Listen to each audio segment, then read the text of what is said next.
आरव का जन्म एक गरीब किसान परिवार में हुआ, जहां शिक्षा केवल एक सपना थी। उसके पिता खेतों में मजदूरी करते थे और मां घरों में बर्तन धोकर परिवार की देखभाल करती थीं। आर्थिक तंगी के चलते आरव को किताबें खरीदने का भी अवसर नहीं मिलता था। फिर भी उसने शिक्षा को अपने जीवन का सबसे अहम हिस्सा बना लिया और हर मुश्किल को पार करने का संकल्प किया। गांव के लोग आरव की मेहनत का मजाक उड़ाते थे। तेरे जैसे गरीब का बेटा पढ़ाई करके क्या करेगा? लेकिन आरव ने इन बेताबियों को सुनकर कभी हार नहीं मानी। उसका मनोबल मजबूत था और उसने ठान लिया कि उसे अपने सपनों को पूरा करना है। जीवन की कठिनाइयों का जंग जीतने के लिए आरव ने हर सहायता से अधिक अपने आत्मविश्वास पर भरोसा किया। सुबह 4 बजे उठकर पढ़ाई करना उसकी दिनचर्या बन गया। वह खेतों में अपने पिता का साथ देने के बाद भी थकावट को झेलते हुए रात को लालटेन की रोशनी में पढ़ाई करता रहा।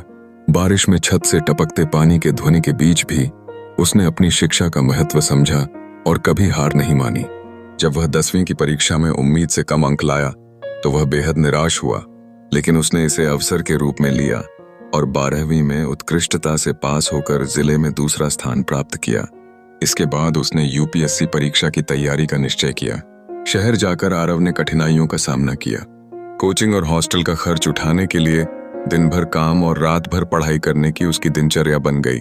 पहले प्रयास में असफलता और दूसरी बार इंटरव्यू से बाहर होने के बावजूद उसके हौसले ने कभी हार नहीं मानी। उसकी मां के शब्द असफलता अंत नहीं, सीख है, ने उसे फिर से आगे बढ़ने की प्रेरणा दी। तीसरी बार आरव ने अपनी गलतियों से सीखकर बेहतर रणनीति बनाई और न सिर्फ परीक्षा पास की बल्कि ऑल इंडिया टॉप 50 में स्थान प्राप्त किया। आज वह सफल अधिकारी हैं और गांव के बच्चों को पढ़ाई का महत्व समझाते हैं। आरव की कहानी यह बताती है कि कठिनाइयां, मेहनत और आत्मविश्वास की राह में बस एक पड़ाव है। सफलता की गारंटी नहीं, बल्कि इसे निश्चित रूप से पाने का एक तरीका।